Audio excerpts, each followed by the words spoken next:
আসসালামু আলাইকুম। নাইম টিচিং পয়েন্টে তোমাদের স্বাগতম জানাচ্ছি। আমি মোহাম্মদ নাইমুদ্দিন। আজকের এই ক্লাসে আমি 2023 সালের চট্টগ্রাম বোর্ডের ইংলিশ সেকেন্ড পেপারের ট্যাগ কোয়েশনটি সমাধান করে দেখাবো। এর আগের ক্লাসগুলোতে আমি ট্যাগ কোয়েশনের বেসিক নিয়ে আলোচনা করেছি, ট্যাগ কোয়েশনের রুলস এবং কয়েকটি বোর্ডের সমাধান করে দিয়েছি। তাই তোমরা যদি চাও এই ক্লাসগুলো দেখে এই ক্লাসটি দেখলে খুব সহজে এই ক্লাসটি তোমরা বুঝতে পারবা। চট্টগ্রাম বোর্ড 2023 9 নম্বর হচ্ছে ট্যাগ কোয়েশন, নোবডি ট্রাস্ট এ লিয়ার। সেন্টেন্সটি যদি আমরা লক্ষ্য করি তাহলে আমরা এখানে কোনো অক্সিলারি ভার্ব নাই। আমি আগে বলেছিলাম ট্যাগ কোয়েশন করার সময় সর্বপ্রথম সেন্টেন্সটি পড়তে হবে এবং খুঁজে বের করতে হবে অক্সিলারি ভার্ব আছে কি নাই। যেহেতু বাক্যের মধ্যে অক্সিলারি ভার্ব নাই, কিন্তু এই বাক্যের মধ্যে একটা মেন ভার্ব আছে, ট্রাস্ট। এটা হচ্ছে ভার্বের প্রেজেন্ট ফর্ম। যদি ভার্ব মেন ভার্ব থাকে, এই ভার্বের উপর বেস করে দেখি ডু ডাজ ডিড বসে, এই সেন্টেন্সে বসাতে হবে ডু। কারণ আমাদেরকে যেহেতু বাক্যটি নোবডি আছে নাবোধক, অর্থাৎ বাক্যটি হচ্ছে নেগেটিভ ওয়ার্ড আছে বিধে এখানে ডোন্ট নট যুক্ত করা যাবে না, অর্থাৎ ডু। নোবডি থাকলে কি বসে দেয়, এভরিবডি নোবডি থাকলে বসে দেয়। এখানে ট্যাগ কোয়েশন হবে দে। আমরা যদি বি নম্বর কোয়েশনটি একটু দেখি, 2 নম্বর সেন্টেন্সটি দেখলে Lear has to lead a miserable life. Lear has to lead a miserable life. Lear has auxiliary হচ্ছে হ্যাজ, তাই আমরা এখানে বসাতে পারি হ্যাজ। কিন্তু যেহেতু আমরা এখানে লিখতে পারি হ্যাজ। যেহেতু বাক্যটি পজিটিভ অর্থাৎ এই বাক্যের মধ্যে কোনো নেগেটিভ ওয়ার্ডই নাই, তাহলে আমরা হ্যাজেন্ট।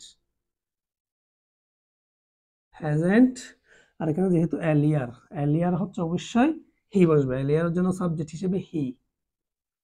সি নাম্বার যদি আমরা একটু লক্ষ্য করি, speak the truth is a good exercise. Speak the truth is a good exercise, বাক্যের মধ্যে অক্সিলারি আছে ইজ। যেহেতু অক্সিলারি আমরা ইজটা বসাবো। এখন আমাদেরকে দেখতে হবে বাক্যটি নেগেটিভ নাকি পজিটিভ। বাক্যের মধ্যে কোনো নেগেটিভ ওয়ার্ড নাই। যেহেতু বাক্যের মধ্যে কোনো নেগেটিভ ওয়ার্ড নাই, সেহেতু বাক্যটার মধ্যে নট যুক্ত করতে হবে। Isn't speaking the truth. Speaking the truth এই ফটোর জন্য আমরা লিখতে পারি it. Isn't it. D number যদি আমরা লক্ষ্য করি, everybody should have the habit of speaking the truth. আর এই সেন্টেন্সটা যদি আমরা লক্ষ্য করি, অবশ্যই অক্সিলারি আছে শুড। শুডটা হচ্ছে অক্সিলারি ভার্ব। যেহেতু অক্সিলারি শুড, আমরা বসালাম শুড।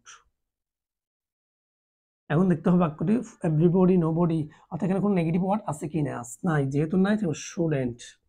আর এভরিবডি থাকলে বাক্যের মধ্যে অবশ্যই দে সাবজেক্ট হিসেবে বসাতে হবে দে। Everybody they. সর্বশেষ E number, many are open for telling a lie out of fun. many are বাক্যের মধ্যে অক্সিলারি হচ্ছে কি আর, সেহেতু আমরা আর।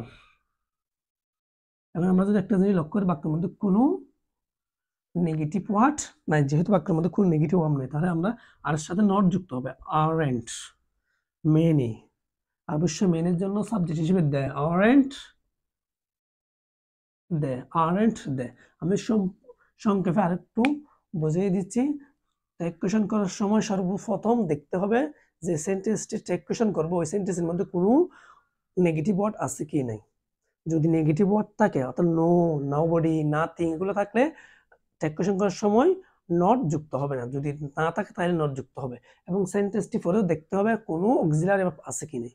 যদি অক্সিলারি ভার্ব থাকে, অক্সিলারি ভার্ব দিয়ে ট্যাগ কোয়েশন করতে হয়। যদি অক্সিলারি ভার্ব না থাকে, তাহলে মেন ভার্বের উপর বেস করে ট্যাগ কোয়েশন করতে হয়। যদি আমরা এখান থেকে এই নাম্বারটা লক্ষ্য করি, এখানে কোনো অক্সিলারি ভার্ব নাই। ট্রাস্ট হচ্ছে কি মেইন ভার্ব, সেজন্য ট্রাস্ট হচ্ছে বেস ফ্রম বি1, সেজন্য ডু বসাইছি। যেহেতু বাক্যটি নেগেটিভ নোবডি আছে, তাই আর যুক্ত করলাম না, দে বসালাম।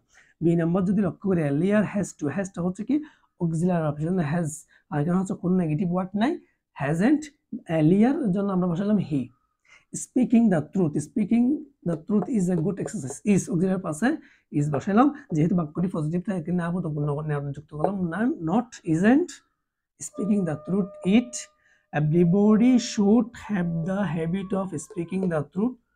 শুড যেহেতু আছে শুড, বাক্যটি পজিটিভ তাই আমরা কি বসালাম নেগেটিভ যুক্ত করলাম shouldn't they. Many are open for telling. Many are এর জন্য আরেন্ট, মেনি জন্য দে বসালাম। ভিডিও যদি তোমাদের ভালো লাগে অবশ্যই একটি লাইক দিবা, আর বুঝতে কোনো সমস্যা হলে আমি কমেন্ট বক্সে কমেন্ট করে জানাবে। পরবর্তী ক্লাস দেখার আমন্ত্রণ জানিয়ে শেষ করছি। ভালো থাকবে, সুস্থ থাকবে। আল্লাহ হাফেজ। আসসালামু আলাইকুম।